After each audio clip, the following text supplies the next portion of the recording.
Avant de rentrer dans ces détails, j'aimerais en introduction qu'on s'entende tous ensemble sur le constat. Le constat, le contexte, le constat actuel qui serait, du point de vue de la masse, que nous serions dans une période de dérive autoritaire. Alors, sommes-nous face à une dérive autoritaire en France? Et s'il y a une dérive, quand a-t-elle débuté? C'est la question que je pose. Alors, on pourrait remonter très loin, et ne serait-ce que dans la seconde moitié du XXe siècle, on pourrait s'attarder évidemment sur des dates majeures comme le plan Marshall, l'après-mai 68, où les élites rocardiennes commencent vraiment à se constituer en tant que caste managériale à part et à se radicaliser contre le peuple. Je pense qu'une date très très importante à avoir en tête pour nous, c'est 1983. 1983, comme vous le savez, le tournant de la rigueur. Mais 1983, c'est aussi la date, enfin, plus précisément, c'est la date du ralliement des élites de gauche au néolibéralisme. En fait, les élites de gauche deviennent officiellement néolibérales à partir de 1983. Et à partir de 1983, on a finalement un bloc élitaire, un bloc élitiste qui se constitue et qui se constitue radicalement, qui se positionne radicalement contre le peuple et contre la société. Mais je n'ai pas envie de trop remonter en arrière et de m'appesantir sur ces moments-là. Je pense que pour notre période contemporaine et de notre point de vue, le moment, le marqueur le plus important des dernières années, c'est la période 2007-2008. C'est la période 2007-2008 qui, à mon sens, conditionne la décennie que nous venons de vivre. Et je pense même que là, hein, 2020-2021, ce que nous vivons avec le Covid, c'est la queue de comète de cette décennie. 2007, qu'est-ce que c'est 2007 ? 2007, c'est l'élection de Nicolas Sarkozy. C'est un marqueur. Nicolas Sarkozy, élu sur une ligne sécuritaire, comme vous le savez, mais qui va tout de suite mettre en place des réformes sociales très violentes. La loi travail-emploi, la réforme du droit de grève des syndicats, et deux mesures qui ont catalysé beaucoup de contestations, qui étaient la privatisation des universités et la réforme des retraites. On a tendance à oublier un peu le bilan de Sarkozy. Dans la perspective que je vais vous décrire, je pense que ça va être assez éclairant. Ça, c'est 2007, l'élection de Sarkozy. 2008, évidemment, un événement majeur, la crise des subprimes. Il faut bien articuler les deux, en fait c'est très cohérent. La crise des subprimes, qu'est-ce que c'est pour aller vite? C'est un saut qualitatif, c'est une extension du paradigme capitaliste néolibéral. Avec ce moment charnière 2007-2008, on a véritablement une offensive, une radicalisation des élites du capital contre le peuple du travail. Si vous voulez, à ce moment-là, il devient clair et net, en tout cas rétrospectivement, on en prend de plus en plus conscience, que les élites ont une véritable volonté de rupture avec nous, mais volonté de rupture plus précisément avec le modèle social français. Le modèle social français qui, comme vous le savez, est issu du CNR et dont la vocation était de préserver les acquis sociaux. C'est quand même, à mon sens, c'est quand même l'enjeu majeur. Et ce modèle social, quoi qu'on en pense, prévalait encore jusque-là, avec évidemment un rapport de force qu'on appelle la lutte des classes. Tout simplement, c'était la lutte des classes. Et il y avait un équilibre relatif qui était maintenu entre le capital et le travail jusqu'à la période 2007-2008, puisqu'il y avait des négociations entre le capital et le travail, il y avait des rapports de force, il y avait des frictions, il y avait des manifestations, il y avait je cherche le terme, c'est pas négociation, mais c'est des compensations, voilà, accordées par le capital au travail lorsque le travail, symboliquement, hein, je veux dire le peuple du travail, manifestait par exemple. À partir de 2007-2008, on bascule complètement dans un autre monde et les élites se radicalisent et décident de renverser la table, de casser l'équilibre dont je vous parle, de casser la lutte des classes quelque part et d'abattre, de mettre au pas le peuple du travail. À partir de ce moment-là, 2007-2008, l'État devient officiellement un outil, je pense que c'est important hein, qu'on ait ça en tête, un outil au service du capital. Je pense que pour être efficient dans la période actuelle, pour nous, il faut être précis. Souvent, on entend dire il n'y a plus d'État, l'État ne joue pas son rôle. Non, soyons précis. L'État est privatisé. À partir de 2007-2008, l'État a été privatisé. La privatisation de l'État est achevée à partir de ce moment-là. Après, privatisé par qui, hein, n'est-ce pas? C'est la question. Concrètement, quelles ont été les conséquences de cette période 2007-2008, notamment de la crise des subprimes? Les conséquences ont été la politique d'austérité. L'austérité, pourquoi? Pour qui? Pourquoi? Pour rembourser la dette et pour sauver les banques, hein, comme vous le savez. Peut-être qu'on n'a pas mesuré sur le coup ce qui était en train de se passer et de se mettre en place durant toute cette décennie, et c'est aussi pour ça que je fais ces rappels. Je pense que ça va nous permettre de mieux comprendre ce qui se joue actuellement. Dès 2010, la Banque centrale européenne et le FMI contraignent la Grèce, l'Espagne, l'Italie, le Royaume-Uni, l'Irlande, la Lettonie, la Hongrie et le Portugal à des coupes budgétaires importantes dans le secteur public. La culture, l'enseignement, la santé. En France, on aura, je cite, des ajustements budgétaires au nom de la préservation de la sauvegarde de la zone euro. Ça, c'était un accord entre Sarkozy et Merkel. En 2010, en France, donc en parallèle, on a peut-être oublié, on a aussi un énorme mouvement social contre la réforme des retraites.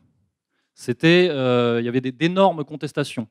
Alors, petite parenthèse, en parallèle aussi, en 2010, on avait une épidémie, n'est-ce pas, de grippe A, la grippe H1N1, qui était gérée par la ministre de la Santé de l'époque, qui était Roselyne Bachelot, comme vous le savez, qu'on retrouve actuellement à la manœuvre.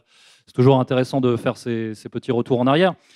2010, énorme mouvement social contre la réforme des retraites, et c'est un nouveau marqueur pour moi, car c'est la première fois, je dirais pratiquement dans l'histoire de France, que la contestation populaire, que la contestation sociale n'est absolument pas prise en compte par le pouvoir, par le capital. En 2010, avec la réforme des retraites, nous avons eu droit à un passage en force sans compensation sociale. Sarkozy est passé en force et c'était peut-être la première fois dans notre histoire. Alors évidemment, 2011, on a commencé à avoir à l'international des mouvements sociaux, hein, de contestation qui ont commencé à émerger. On a eu le mouvement des indignés, on a oublié, mais il y avait ça s'est assez développé en Espagne, en Grèce, un petit peu en France. Il y avait le mouvement Occupy Wall Street, dont peut-être vous vous souvenez, aux États-Unis. Mais cette contestation naissante a été notamment étouffée en France par l'élection du socialiste François Hollande, qui était soi-disant là pour représenter l'alternance et l'alternative au capital incarné par Nicolas Sarkozy. Sauf que, rétrospectivement, François Hollande a été un grand stérilisateur et son mandat a été marqué, comme vous le savez, quasiment durant 5 ans non-stop par la séquence, alors là, ce n'était pas le H1N1, c'était la séquence Daesh, Valls, terrorisme, Charlie, etc. Vous le savez. Sauf que dans cette séquence, nous avons assisté de manière larvée, masquée, j'ai envie de dire, à une avancée de la caste élitiste dont je vous parle, qui avançait cachée derrière la lutte contre le terrorisme. Concrètement, c'est sous le mandat de François Hollande qui a été appliquée, de manière qui est passée complètement inaperçue, une austérité fiscale importante, et qui a été surtout appliquée une des plus importantes réformes structurelles des dernières années, qui était la loi travail. La loi travail El Khomri. Il y avait d'énormes manifestations en France en 2016, hein, à ce moment-là, il faut s'en souvenir. Alors, j'ai noté un petit événement marrant quand même. En 2015, on remarque en France qu'il y avait 2 dirigeants d'Air France qui avaient été pris en chasse par des salariés de la compagnie. Donc, il y avait quand même une colère qui était en train de monter. 2016, c'est la date, c'est la loi travail, mais 2016, pour moi, c'est une date. C'est un basculement international, c'est un basculement de premier plan à l'international. Je dis bien à l'international. Évidemment, élection de Donald Trump, le Brexit. On a une forte poussée de populisme au Brésil, en Italie, en Allemagne, en Grèce. On a un front anti-Soros qui se développe en Europe de l'Est. Alors le front anti-Soros en Europe de l'Est, il est la conséquence de la crise migratoire principalement, qui est elle-même la conséquence des printemps arabes, hein, comme vous le savez, qui ont été faits pour certaines raisons. Et alors qu'on a ce basculement populiste à l'international, ce réveil social quelque part, en France, qu'est-ce qui nous arrive? Eh bien, on recule. On recule avec cette loi travail, cette loi travail qui était soi-disant donc la loi El Khomri, mais qui était en fait une loi portée par Emmanuel Macron. Et cette loi travail passe. Cette loi travail passe en force, une fois de plus. Comment elle passe? Par le gouvernement de Manuel Valls qui applique le 49.3, si vous vous souvenez. De nouveau, le gouvernement et les élites envoient un message à la contestation populaire, au peuple du travail, qui est « allez vous faire foutre, on passe ». Évidemment, je ne vais pas rentrer dans les détails, mais il y a eu des ingénieries. C'est aussi à ce moment-là qu'un mouvement comme Nuit debout émerge, parce qu'il était là aussi pour dévier la colère sociale. Je pense que déjà, vous sentez la fameuse dérive. Hein, la dérive autoritaire n'est pas liée à la pandémie. Je pense que ça devient de plus en plus clair dans vos esprits, dans nos esprits, simplement avec ce récapitulatif. 2017, élection d'Emmanuel Macron. François Fillon est trahi par les élites dont je vous parle. Marine Le Pen est complètement à la ramasse, comme vous le savez, parce qu'elle ne prend pas à bras-le-corps la ligne d'égalité et réconciliation, il faut quand même le dire. Et avec l'élection d'Emmanuel Macron, un pas de géant, un pas de plus est franchi vers l'euromondialisme néolibéral, j'ai appelé ça comme ça. Avant Macron, les changements structurels sociaux profonds demandés par la commission Attali, parce qu'il ne faut pas rêver, c'est la commission Attali qui demande ça depuis 2010 déjà. Ces changements structurels profonds, la réforme, étaient encore freinés relativement, malgré les passages en force dont je vous parle, notamment par la pesanteur des partis. Macron, lui, n'a pas de parti traditionnel. Il n'a pas de compte à rendre. Il n'a pas de compte à rendre, il n'a pas de rivaux au sein d'un parti, il n'a pas d'histoire à gérer. Macron, avec son nouveau parti fictif LREM, c'est encore un contre-pouvoir qui tombe, si vous voulez, à ce moment-là. Et la voie se dégage encore un peu plus pour la radicalisation de l'élite. Donc là, on file plein pot, donc à partir de 2017, on file plein pot vers l'objectif de la commission Attali. L'objectif de la commission Attali, il faut bien avoir en tête ces enjeux, parce que c'est ce qui nous concerne prioritairement en ce moment, encore une fois, malgré les apparences. L'objectif de la commission Attali, c'est la mise au pas administrative, fiscale et juridique du droit social français, sur le modèle anglo-saxon. Un modèle anglo-saxon, enfin une mise au pas qui nous menait tout droit vers le traité transatlantique, le TAFTA, hein, si vous vous souvenez, qui a été tué dans l'œuf par Donald Trump. Mais c'est vers cela que les élites convergeaient avant 2016. L'agenda d'Emmanuel Macron, quand on veut bien s'y pencher, il est très clair. Je vais le résumer. Réforme des retraites. La réforme des retraites qui va forcer les retraités à prendre une assurance retraite privée, voire à retravailler. Réforme de l'assurance chômage. La réforme de l'assurance chômage qui va pousser les chômeurs à travailler. C'est-à-dire, et elle va les pousser non pas vers des métiers comme on l'entend, mais vers des jobs ubérisés, comme vous le savez très bien. Réforme de la sécurité sociale. Alors la réforme de la sécurité sociale, je ne suis pas économiste, mais quand on décrypte un petit peu le mécanisme, on comprend que ça aboutit à une austérité qui va toucher en premier lieu l'hôpital public. C'est déjà le cas. Réforme de la SNCF. Un pas de plus vers la privatisation de la SNCF. Et enfin, réforme de la fiscalité du travail qui va aboutir et qui aboutit déjà à l'augmentation des dividendes des plus fortunés.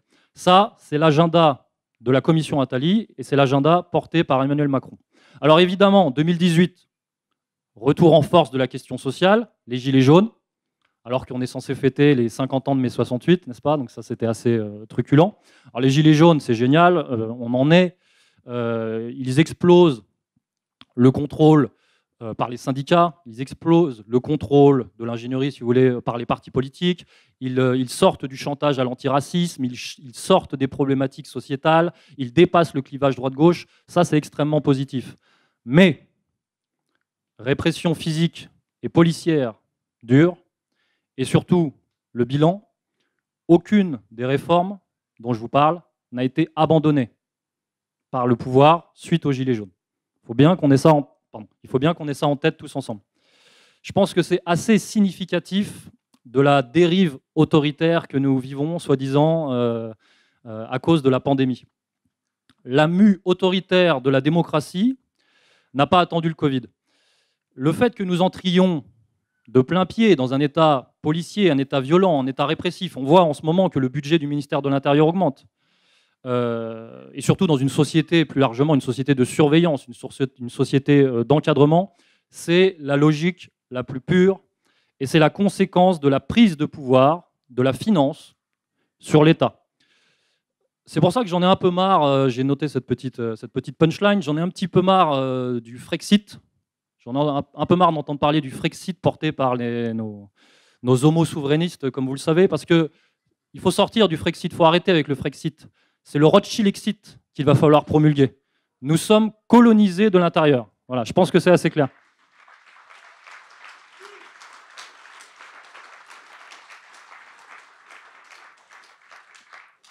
Et d'ailleurs, souvent, l'État profond français se sert de l'Union européenne, quoi qu'on en pense, comme d'un prétexte.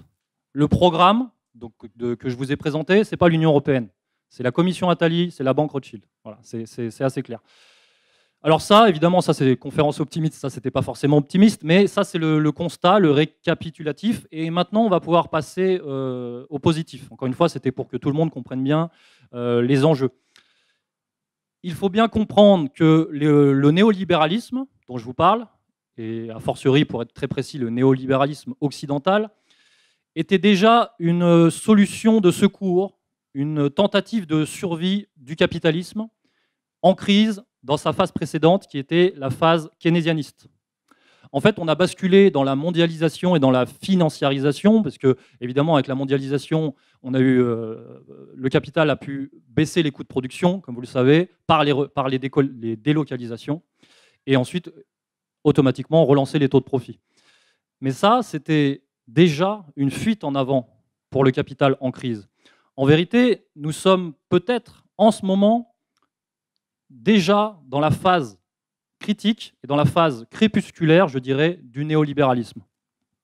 Je dirais même que Macron est pratiquement le dernier représentant, c'est quasiment une relique, un ringard, un retardataire, c'est quasiment le dernier représentant du néolibéralisme.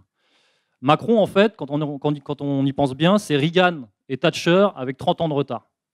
On est très très en retard en France.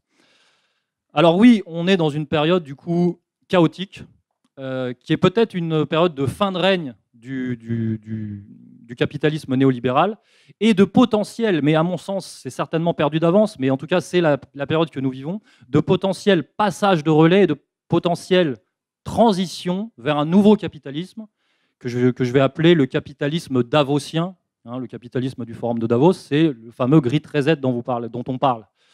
Qui est effectivement la menace, la mue, la métamorphose du capitalisme. Mais je ne suis vraiment pas sûr, et on va en parler, que ce passage de relais, cette métamorphose, va se faire en bon terme pour le pouvoir oligarchique. Alors le Great Reset, je ne vais pas épiloguer, mais je pense que vous avez compris le projet, c'est aggravation de la dette, voire annulation de la dette par l'expropriation, c'est dans le programme, et puis mise en place de ce qu'ils appellent le crédit social numérique, ce qui nous pèse évidemment tous au-dessus de la tête. Tout ça au nom de la lutte contre la pandémie, de la lutte contre le réchauffement climatique, de la lutte contre les inégalités, de la lutte contre le consumérisme, etc. etc.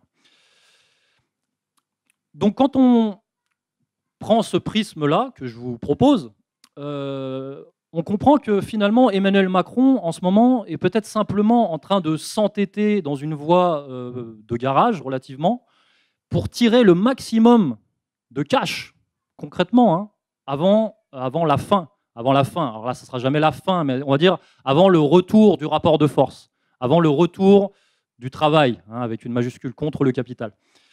C'est pour ça que nous vivons aussi actuellement une phase finalement de pillage. La France est pillée en ce moment par les privatisations, par les fusions-acquisitions. Là, le pays est vendu en coupe réglée de plus en plus. Et c'est l'agenda. Mais moi, j'ai l'impression que c'est vite, vite, on prend la maille avant de se faire choper. La fin potentielle dont je vous parle, la fin de ce règne relatif, a, à mon sens, déjà débuté au niveau international. Je dis bien au niveau international. Et l'opération Covid est certainement la preuve que les élites du nouvel ordre mondial ont relativement, certainement perdu la main, malgré les apparences. Ça ne veut pas dire qu'en France, on n'est pas dans une autre problématique et qu'on ne va pas avoir du travail. Quand je le répète, on va avoir beaucoup de boulot en France. Je vais vous développer ce que je pense de la Macronie. Donc, la Macronie. Je ne pensais pas que j'aurais le temps, mais je le fais. Comment je vois la Macronie? Pour moi, la Macronie, c'est l'ultime aboutissement d'une caste qui se radicalise, une caste, je dis bien une caste, qui se radicalise officiellement depuis les années 2007-2008 avec l'élection de Nicolas Sarkozy et 2008 avec la crise des subprimes.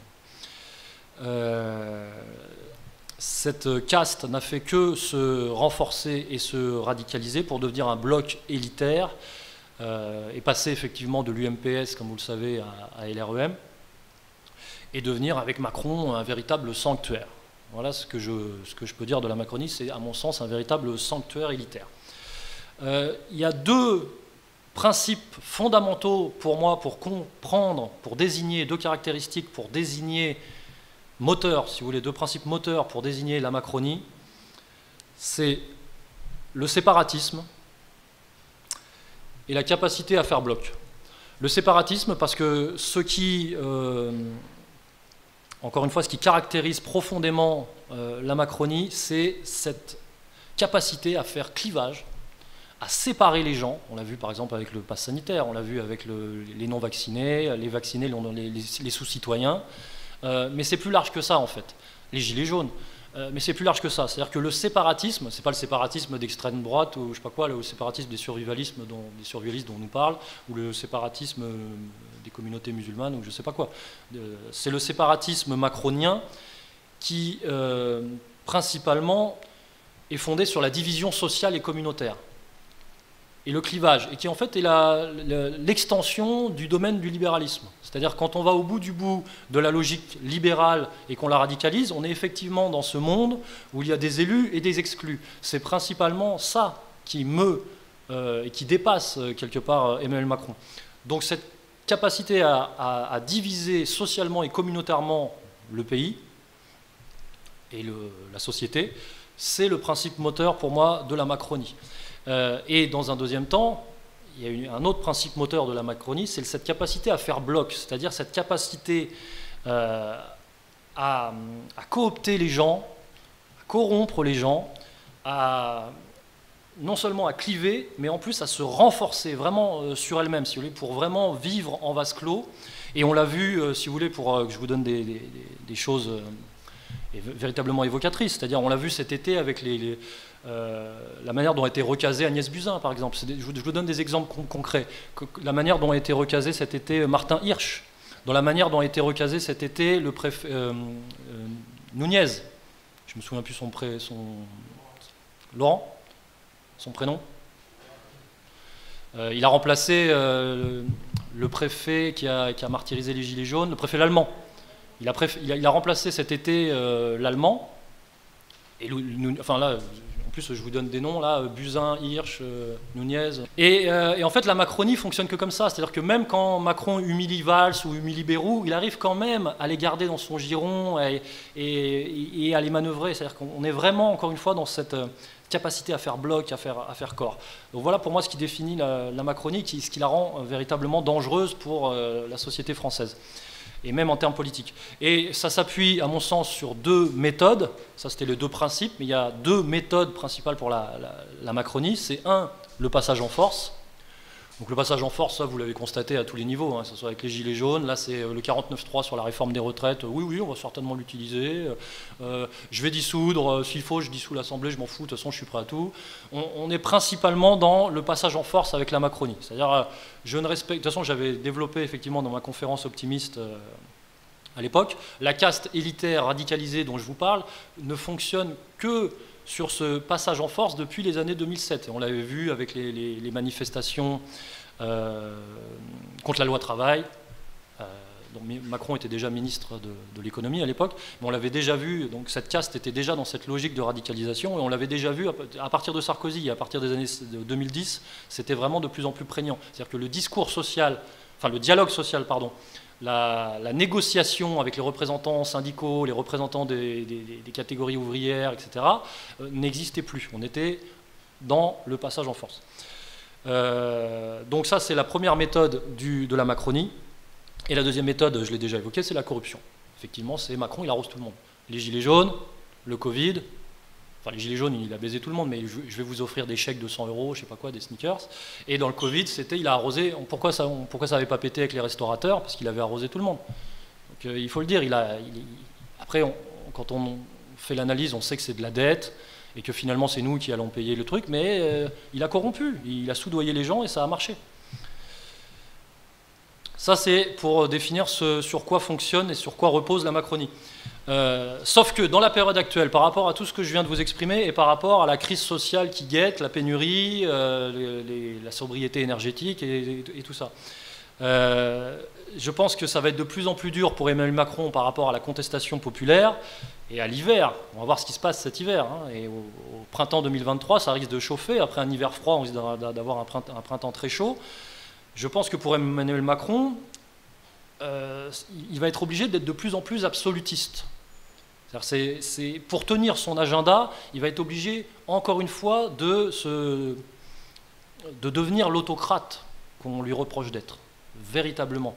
Il va absolutiser son pouvoir. C'est-à-dire que quand on fait la comparaison entre Emmanuel Macron et Napoléon, c'est pas délirant. C'est pas délirant dans le sens où Napoléon devait sauver les démocraties libérales assiégées, hein, à l'époque.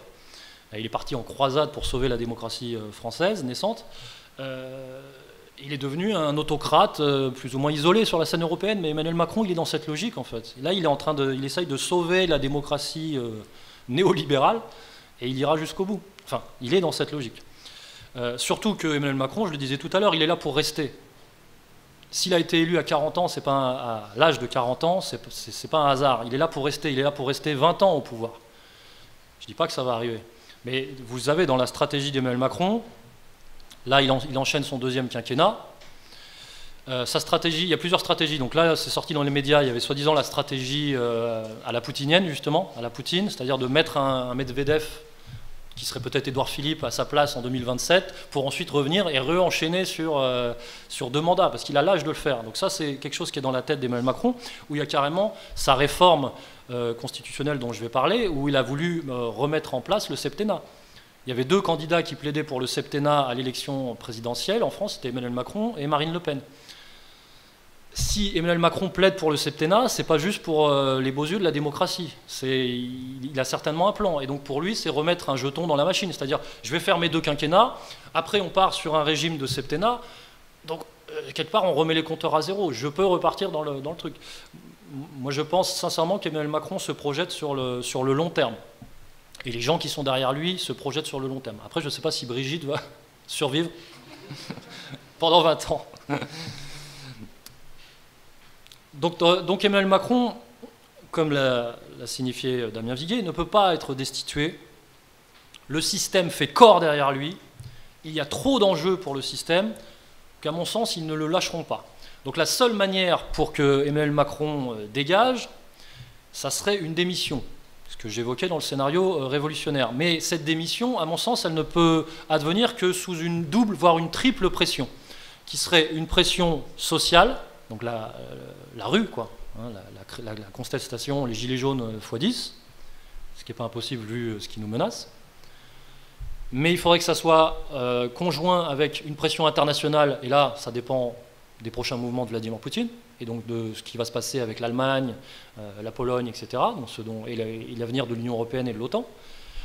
Et une autre pression qui sera peut-être consubstantielle et qui sera la conséquence de ces mouvements-là, qui serait une pression institutionnelle, pression administrative. C'est-à-dire que des représentants institutionnels, des représentants de la République, Emmanuel Macron fait beaucoup de mécontents. C'est-à-dire que, comme je vous l'ai dit, il arrive à coopter beaucoup de gens dans son petit sanctuaire, mais à la marge, à la frontière de la caste dont je vous parle, il y a beaucoup de mécontents. Beaucoup de mécontents. Et on peut imaginer que ces représentants qui sont là, qui sont des sénateurs, des parlementaires, qui sont des caciques républicains, qui bouffent à tous les fromages républicains depuis des années et qui voient leurs petits privilèges s'amenuiser, nourrissent une haine revancharde contre Emmanuel Macron, qui, au moment où ça pètera peut-être potentiellement en termes géopolitiques avec l'Allemagne, avec la Russie, apeurés par Poutine arrive, il commence à se chier dessus, feront pression effectivement sur le système républicain pour qu'Emmanuel Macron démissionne. On peut imaginer ce cas de figure chaotique. En tout cas, pour moi, si on a vraiment contestation dure dans la rue, crise à l'international et revanche institutionnelle administrative, c'est pour moi le cocktail qui pourrait pousser Emmanuel Macron à la démission. Sinon, sa logique d'absolutisation du pouvoir va s'accentuer. Et je ne vous fais pas un dessin, ça ne sera pas positif pour l'avenir de la société française, par rapport à ce que j'ai exprimé sur la division, etc. Après, on peut faire des projections, si vous voulez, j'en parlerai, parce que j'ai des tout petits scénarios aussi par rapport à ça. Mais ça ne sera pas joli pour nous. Et donc, un des projets, et donc là, je vous donne un élément pour mettre en perspective ce que je suis en train de dire, c'est qu'un des projets, un des gros projets d'Emmanuel Macron, c'est la réforme constitutionnelle. La réforme constitutionnelle fait beaucoup de mécontents, et donc elle priverait les intermédiaires dont je vous parle, institutionnels, les caciques de province, là, de leurs petits privilèges. Ce projet de réforme des institutions, il a déjà essayé de le mettre en place en 2018. Sauf que ça avait été stoppé par l'affaire Benalla et par les Gilets jaunes. Et là, il est en train de revenir, son deuxième mandat, il revient en puissance, il est en train de revenir avec ce projet de réforme constitutionnelle. Et ça peut être un mouvement risqué pour lui, qui peut effectivement faire des mécontents. Mais c'est à double tranchant, c'est-à-dire que s'il arrive à passer, il renforce encore son pouvoir. Alors pour la petite histoire, dans la réforme constitutionnelle d'Emmanuel Macron, dans ce projet de réforme constitutionnelle d'Emmanuel Macron, il est notamment prévu de constitutionnaliser l'écologie. C'est-à-dire qu'à l'article 1, j'ai noté, j'ai la phrase complète, voilà, je vais pouvoir vous faire la citation. Emmanuel Macron, avec ce projet de réforme constitutionnelle, veut, à l'article 1, l'article 1er de la Constitution française, inscrire, la citation suivante, « La République française agit pour la préservation de l'environnement et de la diversité biologique et contre les changements climatiques. » Bon, ça, à la limite, c'est anecdotique, quoique, quand on pense à tout ce qu'il y a en termes énergétiques derrière, mais bon, bref. Dans son projet de réforme constitutionnelle, il y a aussi la volonté d'élargir les projets de référendum aux questions de société. Alors, qu'est-ce que c'est les questions de société pour Emmanuel Macron? Brigitte, tous les droits des minorités, LGBT, machin, on sent bien que ça va rentrer dans ce cadre-là.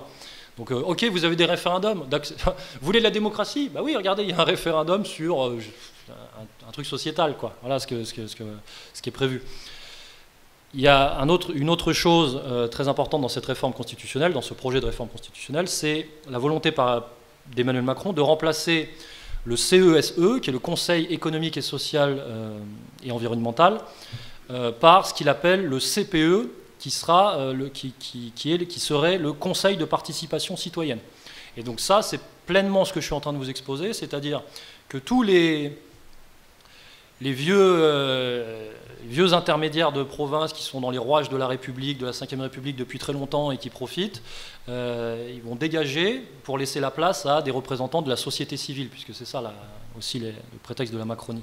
Et ça fait beaucoup de mécontents, parce que ça mettrait beaucoup de monde sur la paille, comme il a viré, vous savez, le corps diplomatique. Dans sa révision constitutionnelle, il veut aussi supprimer la Cour de justice. Maître Viguier pourra peut-être en parler. Il veut aussi réformer le Conseil supérieur de la magistrature. Donc voilà tous les projets de la Macronie qui vont avoir un impact souterrain, une onde de choc, et qu'il va falloir surveiller. Tout ça, ça s'inscrit dans un cadre officiel qui s'appelle le projet de loi pour un renouveau de la vie démocratique. C'est le renouveau, parce qu'Emmanuel Macron, c'est la renaissance, n'est-ce pas? La République en marche, Renaissance, le renouveau. Voilà. Renouveau, c'est pas d'ailleurs, c'est le nom du groupe parlementaire européen, je crois, de la Macronie, hein, il me semble. Bref, et donc dans ce projet de renouveau de la vie démocratique, effectivement, il y a la réduction du nombre de parlementaires. Il y a la révision constitutionnelle dont je vous parle, mais il y a directement la réduction du nombre de parlementaires. Donc ça va faire des mécontents aussi. Et puis, il y a cette volonté d'imposer le septennat. Tout ça, ça fait partie de l'agenda du calendrier macronien.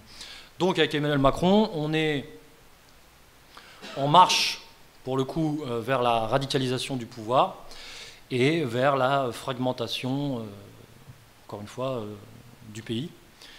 et vers une potentielle, en tout cas c'est son objectif et c'est son intention, vers une potentielle hypothétique monarchie européenne d'un nouveau genre, pour ainsi dire. Sauf si effectivement le cas de figure de la triple pression dont je vous ai parlé.